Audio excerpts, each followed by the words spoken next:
Good morning, 7th class. How are you? I hope you're fine, 7th class. And how's your life? I hope you're getting along with your rehearsal.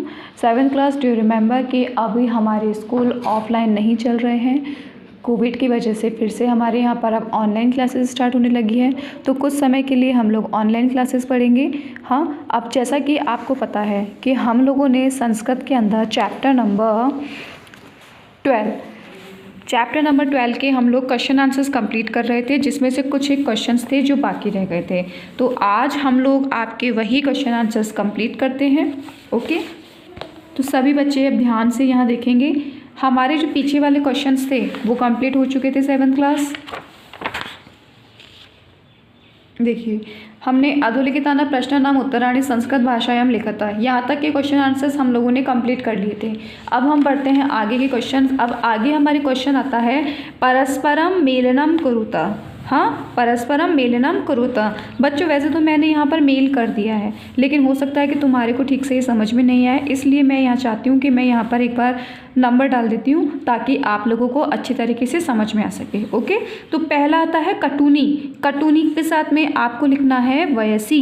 मैं यहाँ पर first number डाल देती हूँ ताकि आपको पता चल जाए कि ये फर्स्ट नंबर वाला है। कौन सा है ये?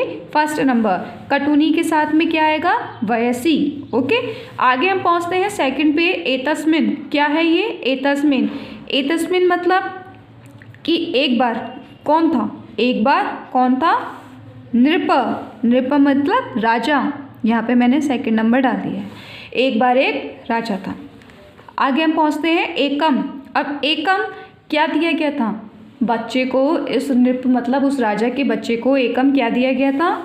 फलानी। ठीक है, एक पादप जिसके अंदर से फल तोड़कर उसे खाना था। ये मैंने यहाँ डाल दिया है नंबर 3। ओके, ध्यान से देखिए सभी बच्चे। आगे हम पहुँचते हैं 4th पर। इसने पहुँचा है बाल्ये। ठीक है, बाल्य। अब बाल्य को क्या दिया गया था खाने के लिए? फलम। ठीक है, तो यहाँ पर मैं आपके नंबर 4 डाल देती हूँ सेकंड पे। ये है नंबर 4। ठीक है, ध्यान से सारे बच्चे ध्यान देंगे। फलम पर नंबर 4 है, नृप पर नंबर 2 है, वयसी पे नंबर 1 है और फलानी पे नंबर 3 है। ओके, आगे हम पहुँचते हैं दुखितः। ठीक है, दुखितः। दुखित कौन था? नृपस्य, राजा दुखितः। क्यों? क्योंकि उसका जो बेटा था किसी का कहना नहीं मानता था। तो मैं यहाँ पर डाल देती हूँ नंबर 5। ओके 7th क्लास, सारे बच्चे ध्यान से देखिए, फर्स्ट के ऊपर नंबर 5 डला हुआ है। हाँ, अब हम पहुँचते हैं नेक्स्ट एकस्य पर। ठीक है ना, एकस्य। एकस्य क्या दिया गया था उसे? पादप। क्या दिया गया था? पादप। तो हम यहाँ नंबर डाल देते हैं नंबर 6। ओके 7th क्लास, सब लोगों ने ध्यान दिया, सारे स्टूडेंट्स ने। फिर से देखो, नंबर 1 क्या है? वयसी। नंबर 2 कौन सा है? नृप। नंबर 3 कौन सा है? फलानी। और नंबर 4 कौन सा है? फलम। नंबर 5 नृपस्य। और नंबर 6 पादपे। ओके 7th क्लास, सब बच्चों ने ठीक से ध्यान दिया है ना। अब हम पहुँचते हैं नेक्स्ट क्वेश्चन पर। तो यहाँ आ जाइए। रेखांकित पदानि आधृत्य प्रश्न निर्माणम कुरुतः। ठीक है, रेखांकित पदों के हमें क्या करना है? हमें आंसर्स दिए हुए हैं, उन आंसरों के हमें क्वेश्चन बनाने हैं। हम लोग क्लास के अंदर भी बनाते थे ना, बिल्कुल वैसे। अब देखिए, नृपस्य एक पुत्र आसीत्। हमें रेखांकित मतलब जो लाइन अंडरलाइन की हुई है, मतलब जिस शब्द के नीचे अंडरलाइन किया हुआ है, मतलब रेखांकित किया हुआ है, उसकी जगह पे प्रश्न बनेगा। जैसे कि इसने बोला नृपस्य एक पुत्र आसीत्, राजा की एक पुत्र था, तो इसका क्वेश्चन क्या बनना चाहिए कि एक पुत्र किसके था? ठीक है, तो आपको क्या कर लेना है? नृपस्य को छोड़कर एक पुत्र आसीत् तो लिखना ही लिखना है, लेकिन नृपस्य की जगह क्या लिखना है? कहा।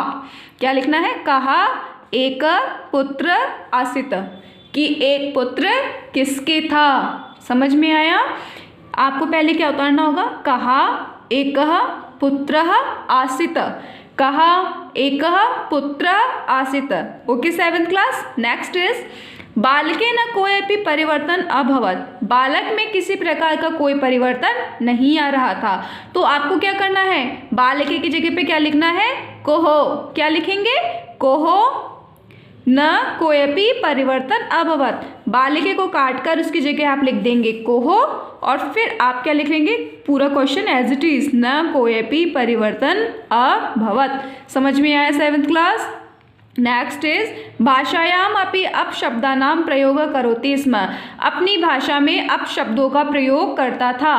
अपनी भाषा में अपशब्दों का प्रयोग कौन करता था? अपशब्दानाम की जगह क्या आना चाहिए? कौन। और कौन को हम संस्कृत में कैसे लिखेंगे?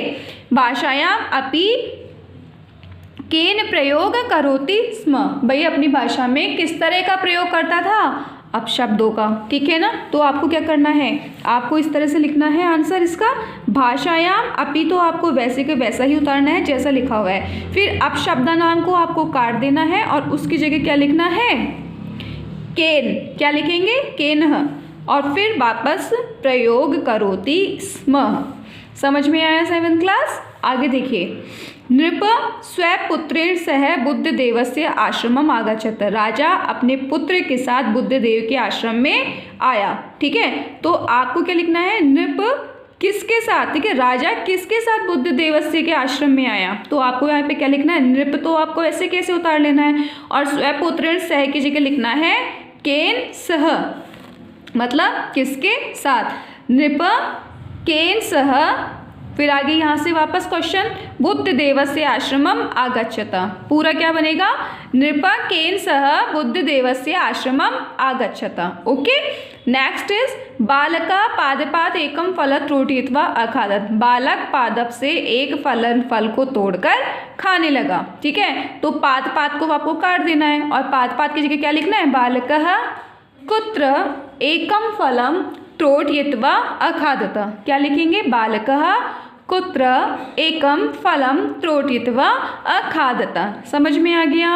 7th क्लास सारे बच्चों को अच्छी तरह से देख लेना, अच्छी तरीके से समझ लेना। अगर कोई प्रॉब्लम होती है तो आप मुझे क्वेश्चन कर सकते हैं, आप मुझे वॉइस मैसेज भेज सकते हैं, और आप लोगों को यदि कोई परेशानी है तो आप सबके पास मेरा पर्सनल नंबर है, आप मुझे कॉल कर सकते हैं। Okay 7th class, bye.